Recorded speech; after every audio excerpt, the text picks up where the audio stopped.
Hello there, it's my birthday today and I've got a goodie. I've been playing around lately, messing about with ultrasonic cleaning, playing with piezo electric pickups and some transducers, marine transducers, and been doing a bit of research and found some very interesting circuits and bits and pieces, and had some good results. I'll explain that later on.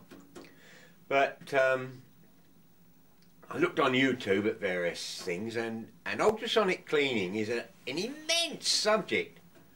There's one guy on there said he'd made a homemade ultrasonic cleaner and he'd strapped a sander to a bucket or something. Wow, that wasn't ultrasonic, you could hear it bustle. Totally useless. He was shaking or vibrating in the water, and that's not how ultrasonic principle works at all. It's far, far more involved, far, far more interesting than that. Ultrasound energy put into a liquid, some cleaning agent or water, turns the water a cloudy, milky colour. And this cloudy, milky colour is the result of tiny, tiny little spheres or bubbles, vacuums, instantly generated and collapsing, imploding in actual fact. And it is the epicenter of this collapse, this implosion of these tiny little bubbles that release enormous energies. Temperatures twice the temperature of the sun. 10, 20, 30,000 psi of energy. I know this sounds incredible, but it's for a tiny fraction of a second and on a tiny, tiny little area, pinprick, not that. So the item being cleaned is really sort of almost shot blasted. That's probably not a very good analogy, but that's the principle of ultrasonic cleaning. And on one of my files I've looked up, I'll try and find it. There's a university in America somewhere that were doing research on this. You've got to be an Einstein to understand it. But they've actually captured, under electron microscope, the actual split second, or less than a second of course, of one of these implosions. And they've captured it, and it's a green-like picture of, it's almost like a donut collapsing inwards on itself. Now, if this particular epicenter or point of energy is on the surface of the item being cleaned, then this energy is imparted in cleaning that item. Anyway, I'm rambling on, aren't I? So I've told a few friends bits and pieces what I'm doing. And some guy picked this up in a skip, and he said the transformer's gone. I mean, I don't know if it has. I've only just got it.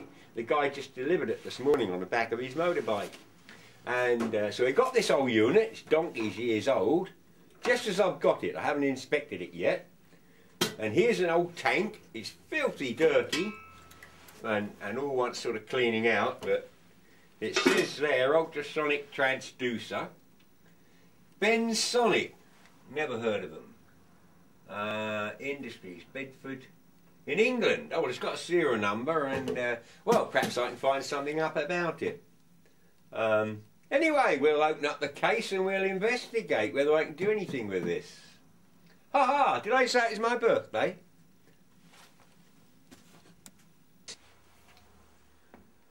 Well, this is the bottom of the tank. I've removed the screws.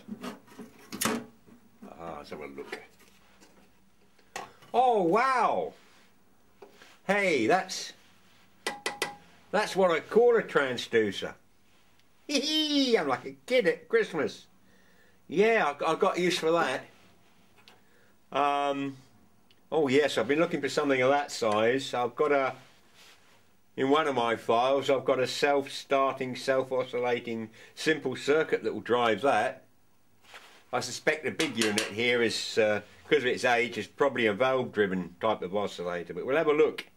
Anyway, this has made my day. Aha! Oh, I'm chuffed. Wow, here it's just got better. Look, this is the bottom. It's a single valved arrangement. The valve's a bit loose in its base. It's actually, but that's a common fault. I can sort that. But somebody has pulled the transformer about. Anyway, I found a piece of paper inside, and it says transformer shorting out, and there's a sort of a circuit there, and there's some notes on the back here, so we'll investigate that. We'll find out what the valve is, and well, I'll see if I can get a circuit on the thing. That's pretty old, but this is the sort of thing I absolutely love. Ah dear, oh dear. Marvellous. So what we can do here, I've no idea.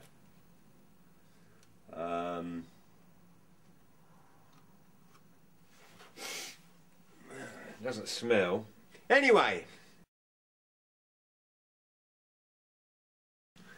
Well, rightly or wrongly, I've plugged the thing in and applied mains to it, and the valve lights up, the fan goes, but within a few moments the mains transformer gives out little whiffs of smoke, so we've definitely got problems there. So I'll turn it off.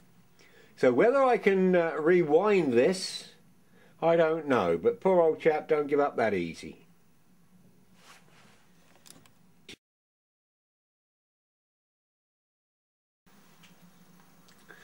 Well, unfortunately, this project has come against a stone wall. I don't quite know where to go from here. This is the label, Brensonic, on the tank, and it's a company that was in England, but I suspect from the age of all this, they're no longer trading. I've done a Google search, and to no avail. I found a very similar place in Brenray that do watch cleaning equipment, but nothing as ancient or anything like this, so I'm a bit of a loss what to do. I've redrawn the circuit diagram that I found on a piece of paper so the camera will pick it up, but I don't know if it's the way I've drawn it or whether the old grey matter is deteriorating faster than I'd like. I can see I'm going to be shaking hands with those out of the shallow end before too long. Quite frightening, really. Anyway, don't go down that road. This is a circuit I've redrawn, and I think it's the way I've drawn it that may be confusing. Well, this is the basic circuit as I can work it out, and a few voltage readings I've been taking, but bearing in mind that the transformer has gone shorted turn, so I don't appear to have any DC voltages anywhere. So whether this valve is acting as its own rectifier, I don't know. It's an ME811A. Now, if I can remember rightly, I believe these were used in my amateur days. They were used in linear amplifiers and so forth. Anyway, doing a few voltage checks. I believe we got something of a culprit's oscillator here, what it appears to be, but I can't quite make head and tail of it. The highest voltage I can find is 400 volts across this winding, AC, and about 12 volts heater on this part. But I find it very surprising because these capacitors are rated at kilovolts. Why would they put kilovolts if the best I can do is raise 400 volts? So I really haven't got much of an idea there. Any whiz kids can help me out? Put simply, failing that, the only thing I can do is scrap this. The thought of actually rewinding the transformer is absolutely daunting. So what I might do is go to solid state and use a simple circuit there. I did have one which was self-starting using the resonant frequency of the piezo, a simple circuit. But can I find that? So any help there would be helpful, please. Anyway, we're not completely downhearted. We will pursue it, but that's the update so far.